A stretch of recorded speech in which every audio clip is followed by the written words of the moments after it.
Vai cruzeirar? Eu peço licença, meu querido amigo Mauro César Pereira, para usar essa expressão maravilhosa que ele criou ali no período final de 2019, quando o Cruzeiro caminhava para o desastre esportivo e financeiro, com uma queda para a Série B e com dívidas impagáveis, né? E o cruzeirar significa que o time gasta muito mais daquilo que pode e paga o preço mais adiante, tanto esportivamente quanto financeiramente, né?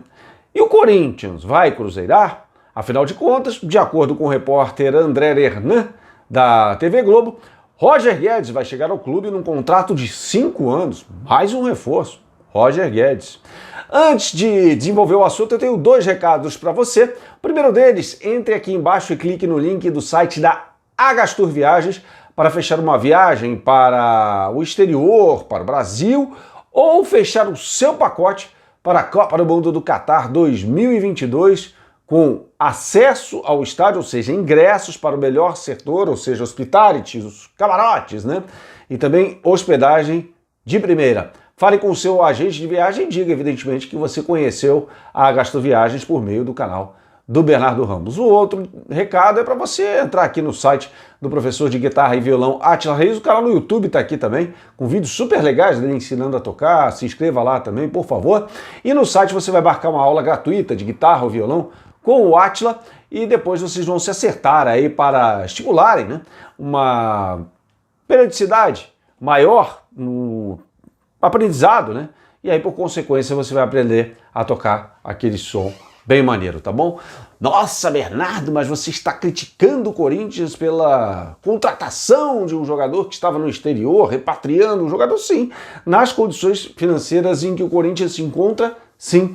Porque foi prometida por Duílio Monteiro Alves, que é o presidente do Corinthians, uma política de boa governança, austeridade financeira, ou seja, o Corinthians vai gastar aquilo que arrecada, tão somente visando uma redução drástica numa dívida que disparou na gestão Andrei Sanches, que hoje está na casa de 977 milhões de reais só do clube, porque tem ainda de pagar 269 milhões pela Arena Corinthians até 2039, ou seja, eu estou falando só do clube, tá?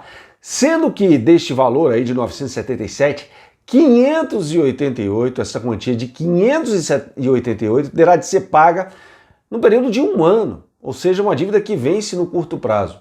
Ué, Bernardo, mas se ele prometia um discurso, com um discurso, né, de austeridade, boa governança, boas práticas financeiras, como é que o Corinthians traz Renato Augusto, do futebol chinês, do Beijing Guoan, que também não recebia lá, né? Não sei, não estou falando aqui que não vai receber no Corinthians, mas não recebia lá.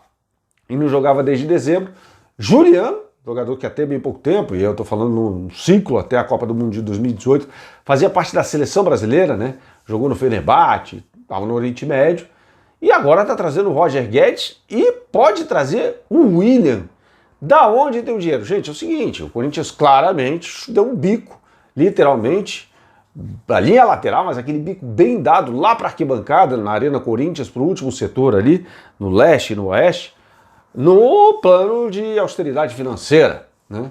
Ah, Bernardo, mas a dívida diminuiu um pouquinho, né? O Corinthians, o copo meio cheio para o torcedor do Corinthians, para ele entender, é que a dívida parou de crescer, mas ela é altíssima, né? Ela é altíssima. Então, peraí, o Corinthians já tem um time bem razoável, eu diria bom até, hoje. Pô, se escala o time do Corinthians, na defesa tem Cássio, Gil, Fagner e Fábio Santos, né? Tudo bem, não sou craque, mas a gente está falando de um time que disputa o Campeonato Brasileiro. No meio de campo, o Watson está jogando muito bem, o Rony está muito bem, tem o Juliano, tem o Gabriel, vem aí o Renato Augusto, com certeza para ser titular, tem o Mosquito, tem o Jô. Gente, é um time de qualidade, né? E vem melhorando muito no Campeonato Brasileiro. Precisa mais? Se trouxer mais é para ser cobrado por título. Tem condição de o Silvinho entregar isso ao Corinthians? Eu acho improvável, E aí é o seguinte, a gente já começa a ver no Corinthians funcionários reclamando de atraso no salário, o não depósito, a falta de depósito do fundo de garantia por tempo de serviço a alguns funcionários. Então, assim, não me parece que está nos trilhos o negócio, né, o clube. Então vai trazer no jogador, e qual a mensagem que você passa internamente? Não, peraí, a dívida está crescendo, mas eu vou trazer jogador. Por isso que eu bato na tecla do fair play financeiro, gente. O fair play financeiro, ele basicamente olha para o tamanho da dívida versus o orçamento do clube com o futebol. Fala, cara, você não pode gastar isso, você simplesmente não pode gastar isso. Você tem de cortar. Se você não cortar, você vai ser punido esportivamente. Foi o que aconteceu, por exemplo, com o Barcelona, porque muita gente fala, ai, La Liga criou o caso para o Messi sair. Não, não foi La Liga. As regras são essas. O que a La Liga fez, né, por meio do seu presidente, o Tebas? Olhou para a dívida que disparou do Barcelona na gestão Pepe Bartomeu, bateu na casa de 1 bilhão e 300 milhões de euros, é uma coisa absurda. Olhou para o que o Barcelona estava gastando de salários com os seus jogadores e falou, vocês não podem. Tanto que a folha salarial do Barcelona hoje, o orçamento do futebol, é do tamanho, por exemplo, de Aston Villa e Everton, clubes ali do segundo escalão do futebol inglês, da milionária Premier League, para você ver o buraco em que o Barcelona entrou. O Barcelona é um dos maiores clubes do mundo, né? Tem orçamento de clubes agora do segundo escalão do campeonato inglês, né? E teve de se adequar, senão não poderia disputar o campeonato espanhol, né? Na França, a Ligue 1 começa a fazer vista grossa, tá? Por isso que o Paris Saint-Germain fechou com o Messi e falou, vai aí. Até no incentivo ao reaquecimento da economia no futebol na França, né? Então, essa questão do fair play financeiro, o abrandamento do fair play financeiro em algumas ligas, diz respeito a uma retomada econômica como um todo, né? Depois de um ano de 2020 desastroso para a economia mundial e, evidentemente, com reflexos no futebol. Agora, eu acho um contrassenso, por mais que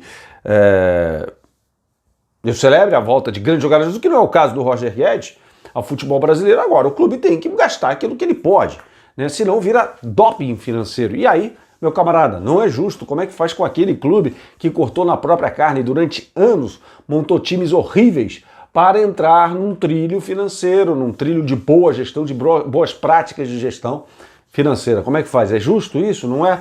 Deixa eu sair gastando. Cara, não tem jeito, o caminho é inevitável, né? A não ser que surjam mecenas, e me parece que não é o caso do Corinthians, isso acontece do Atlético Mineiro, a dívida do Galo passa a casa de R$1 bilhão, mas o Renato Salvador, o Rubens Menin, o Rafael Menin e o Ricardo Guimarães, que são os empresários bilionários, colocam o dinheiro lá no Atlético. Uma hora essa grana vai ter que voltar, mas aí o estádio vai ter sido construído, eles apostam que a Arena MRV vai dar um bom retorno financeiro. Mas no caso do Corinthians, não. O estádio não dá retorno financeiro, pelo contrário, né? O estádio tem uma dívida grande, já dita aqui, em relação ao estádio, pode até se pagar no mês, mas tem uma dívida a ser paga, né? E também tem essa dívida que disparou na gestão André Sanches, por mais que ele dissesse que não, durante a gestão dele à frente da presidência do Corinthians. Saudações, até a próxima, tchau, tchau.